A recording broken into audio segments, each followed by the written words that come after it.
You know what day it is, May the 4th. There's no denying the cultural impact that Star Wars has had on the human race, as it stands as one of the most popular series in pop culture history. But with the legacy and popularity comes a lot of complaining about which movies are better than others. In honor of the holiday, I wanted to rank all of the live-action Star Wars movies from worst to best, in my opinion.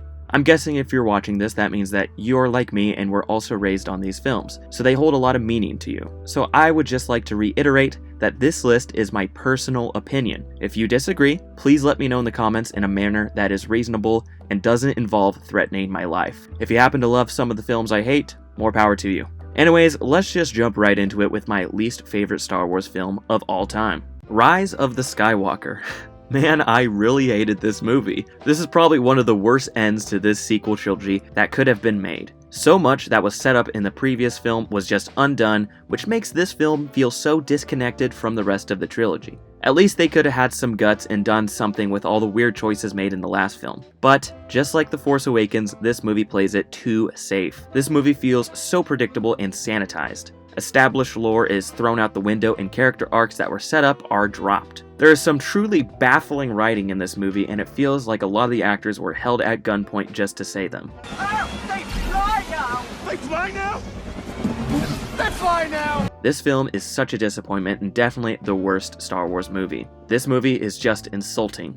I hate to phrase it like that because it sounds so whiny, but it's kinda true. Somehow Palpatine returned. 1 star. Attack of the Clones. It has been years since I've rewatched every single Star Wars movie, and I truly forgot how bad some of the prequels are. I don't remember the effects and dialogue being this poor, but then again, I was a child when I watched these movies over and over, so I guess it goes to show how these movies are kind of targeted towards kids mostly. There's not much I can add to the discourse around this film that hasn't already been said. Anakin and Padme's relationship just does not work at all, and Anakin is so hard to root for in this film in particular just because he is written so poorly. No, Anakin, no! No! Also, the dynamic between Anakin and Obi-Wan just wasn't there like it is in Revenge of the Sith. Overall, this movie has a lot of growing pains and feels like a chore to watch much of the time. 2 stars. The Phantom Menace. I like this movie slightly more than Attack of the Clones just because Qui-Gon Jinn is more interesting than Anakin in the first movie. Jar Jar is pretty annoying and most of the comedy doesn't work. Aside from when the astromech droids get shot off the ship and scream, that actually made me laugh.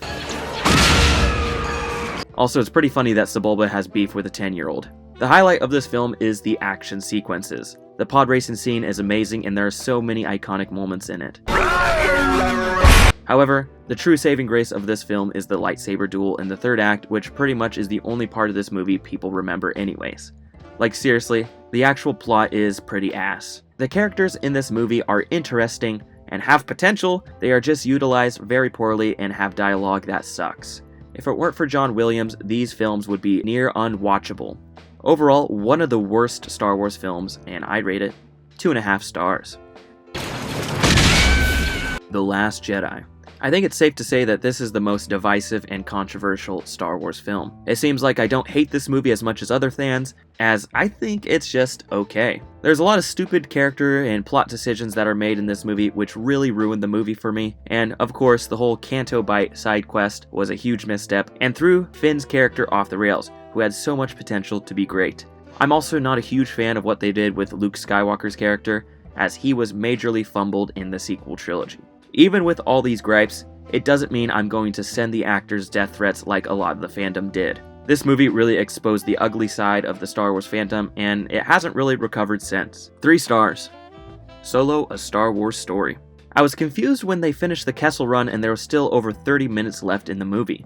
The movie built it up like it was this grand finale, and I would have been fine with it because I love that scene. This movie really reminded me of The Ballad of Songbirds and Snakes. The movie peaks early, which means the last act just feels like an extended epilogue. Even with all these problems, I still think that this film is hated on too much. Donald Glover as Lando is just dripping with charisma and is so much fun to watch. There are some unnecessary scenes and moments that are meant to give us more background information that feel a little goofy. Like, we don't need to know the lore for every piece of Han Solo's wardrobe. Like, come on, it ain't that deep. Overall, it's a perfectly fine movie and honestly, a lot of fun. I enjoyed it very much on a rewatch. 3 stars. The Force Awakens. When I was rewatching The Force Awakens, I was really taken back to the time when this movie was first released. I remember the hype and excitement that surrounded this film, and all the speculation and theories that were spawned from it. Even though this wasn't a great film, at the time it was solid and people were excited to watch the next one. If only we knew what we were in store for. All the characters in this film are strong and well written. My only problem is the plot. This movie feels way too safe and way too by the book, as it doesn't really do anything new or exciting with the Star Wars property. They pretty much just bring back the Empire, which really annoyed me since it cheapens the previous film's conclusion of finally defeating this great evil that had been built up for so long. 3 stars. Revenge of the Sith. It's crazy the quality jump between this film and the other 2 prequels. A lot of the mistakes that were made in the previous prequel films are corrected here, but it's too little too late. Now that I'm older watching these films, I find Anakin's descent to the dark side a lot more interesting. Even though it happens pretty quick, I feel like it's still pretty well done. Also, this is some of the best action we get in all of the Star Wars movies, and I really enjoyed the first act, which had a lot of great moments between Obi-Wan and Anakin. The Order 66 scene is still heartbreaking on the 100th rewatch, and I feel like the Jedi Council is really fleshed out well in this film compared to the others. Overall, it's the best of the prequels in a solid Star Wars movie. 3.5 stars. Star Wars: A New Hope. This is the movie that started it all. Rewatching this movie recently made me truly realize how much this film has influenced the medium of film in the modern age. The impact this movie has had on both the history of film but also fan culture is so vast.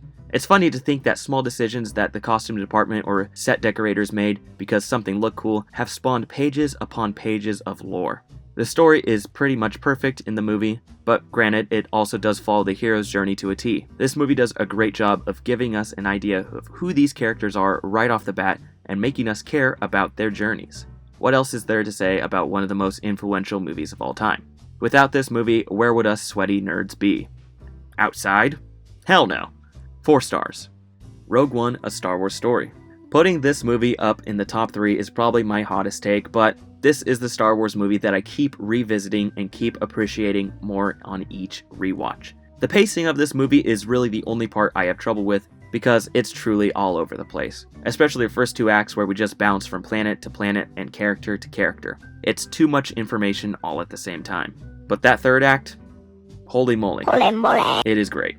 Probably some of my favorite action in the whole franchise. And the fact that this movie actually kills characters makes the stakes feel more real than they ever have. Also, the characters in this movie are so strong and fleshed out even with the short amount of screen time that they have. The release of Andor has made this film even better, and it's crazy to think how good this film is for how much went wrong behind the scenes.